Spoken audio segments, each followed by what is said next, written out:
Hello everyone, welcome to Tea Time. Today I have the Belkin BoostCharge, or actually, right here I have the Belkin BoostCharge.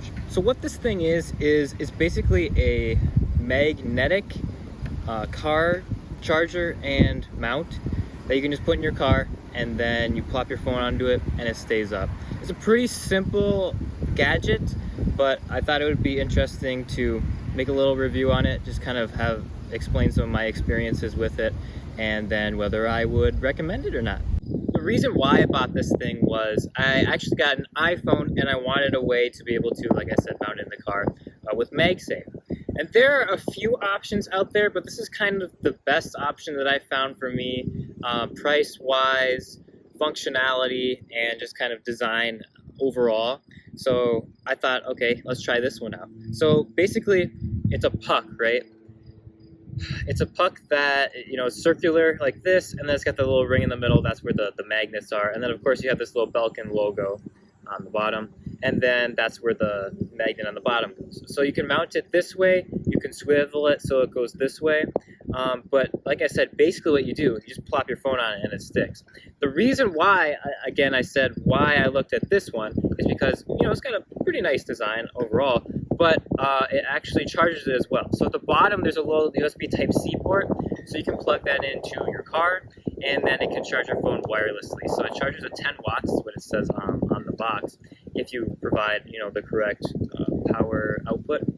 But you can charge your phone, or if you don't want to charge your phone, you can just use it as a mount. So that's why I kind of want to do it, so I could do both if I wanted to. So enough of the fluff. Here it is, close-up view. So like I said, you plop it right on there. Little Type-C port right there on the bottom, and then there's also this little part in the back. So what you do with this is, when it comes in the box, this thing is off, so you basically just screw this in to keep it in place. And then there's a little, circular part that kind of just clicks off. So what you have is this part. You put this, well, actually you put this little ring thingy on, put this in here, click it in, and then however you want it to be kind of mounted in your car, if it needs to be at a certain angle or something, you tighten this, and then that's how you get it in that position.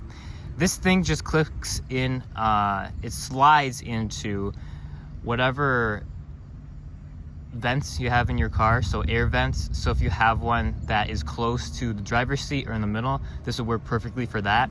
It does not work with, like, say, circular ones. So if you have one that has kind of a car that has kind of a little bit of a different air vent system, this may not work with that, so I would check. But if you have one that's just a basic horizontal mount or a horizontal air vent, then this thing should work perfectly for that. So it just slides on in there, and then it just stays on up. So I will show you how it looks in the car.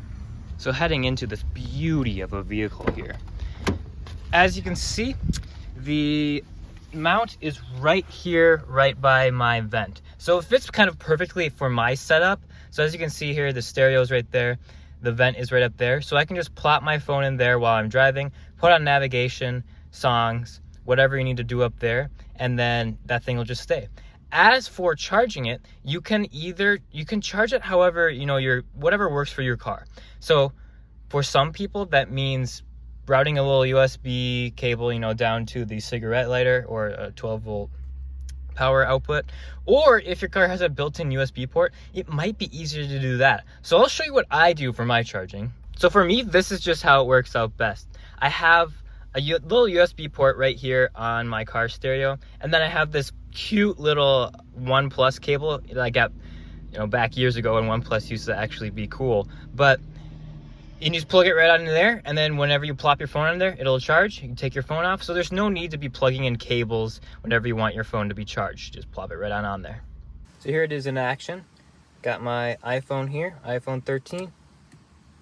Simply plop it on there, and then it just stays up. And it really doesn't fall or anything. The magnets are pretty dang strong, so if you tap it, it should stay on there. You can't just simply take it off.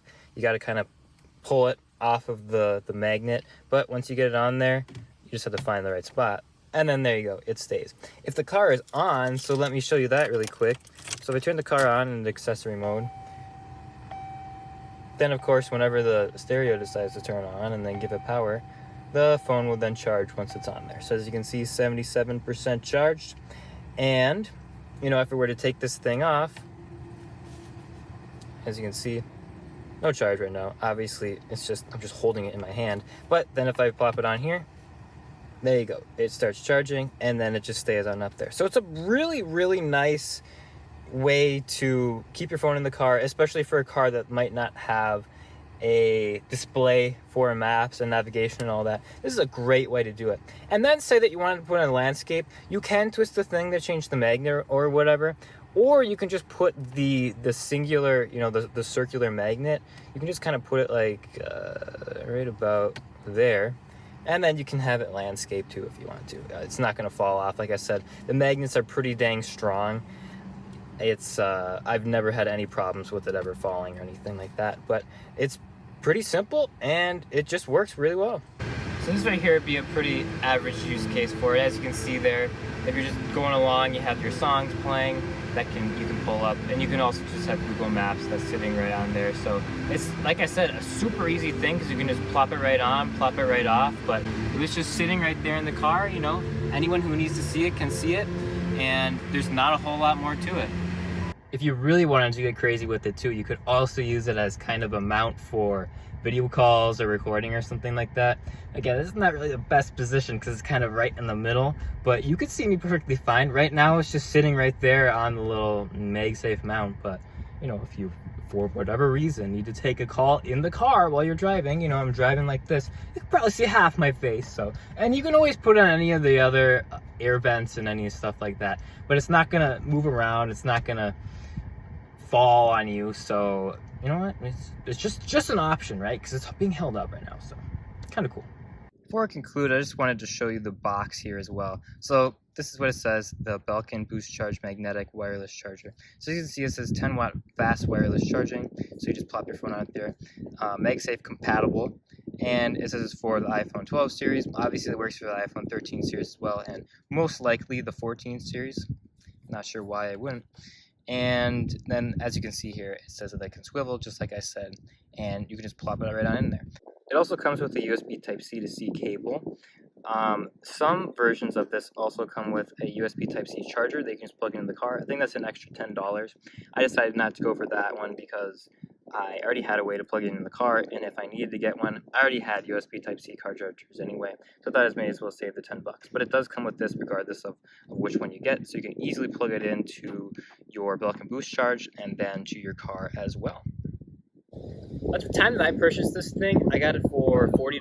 So for $40, I would highly recommend it for anybody who needs a car mount. If you have an iPhone 12 or 13, I would really recommend getting a MagSafe one. If you have a MagSafe case as well, that is one thing to know. If you're using this or any other MagSafe accessory, you need to have a MagSafe compatible case as well. You can use it with just the phone alone because it has the magnets within the phone.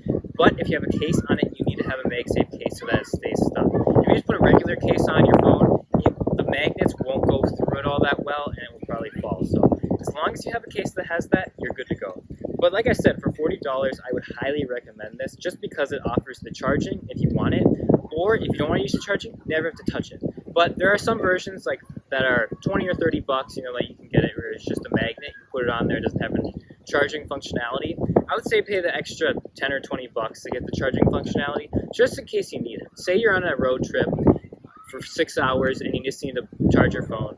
It's so much easier to just be able to plop it on there, have it wirelessly charged, not even think about it. But, you know, that's pretty much it. If you wanted to just use it without the wireless charging as well, like I said, you can just put it on there. You never have to plug it in. And if you wanted to plug a lightning cable into it then as well, you can do that. So whatever floats your boat. But I think this offers pretty much everything that you would want. It's got a nice design, nice and compact, and it really has worked well for me so far. Somehow I've just started reviewing car accessory. This is the third car accessory that I've done within the past recent amount of videos. So hopefully that's it. On another note, I just wanted to thank everyone who is new here. I know I got quite a few more subscribers and views within the past 12 months or so that I really haven't been around for, and apologies for not posting something in a long while. but just because of school going on, I've had multiple jobs at different times. It's basically just been, I've been so busy with all these other initiatives and things that I just haven't gotten time to do it. As well as I had another job where I couldn't necessarily post things about specific items, so that's just kind of where I've been. But I love being able to film this stuff for people and kind of give my thoughts and opinions on it. So I'm so glad that everyone has watched the things that they watched. And if you have any feedback for me, as always, put it down in the comments, whether it's positive, negative, have any questions whatsoever about this product or anything else. Like I said, I just transitioned from, I've been an Android user for the past probably 8, 9, 10 years. And I just got an iPhone this summer, and it's been kind of an adjustment, kind of learning how to use everything and all that. But it's been great. It's great to see both sides, and I love just being able to try out new technology, and hopefully by the time that all the schooling and all that stuff is done, hopefully at that point I'll be able to help make some of that new technology. Like I said, thank you all so much for tuning in to Tea Time, and I will see you guys later. Hey you guys, it's Kenton. I got some Big League chewing gum or whatever this is called. They say keep on chewing big, so I'm chewing on big, boys. Keep chewing big, brothers.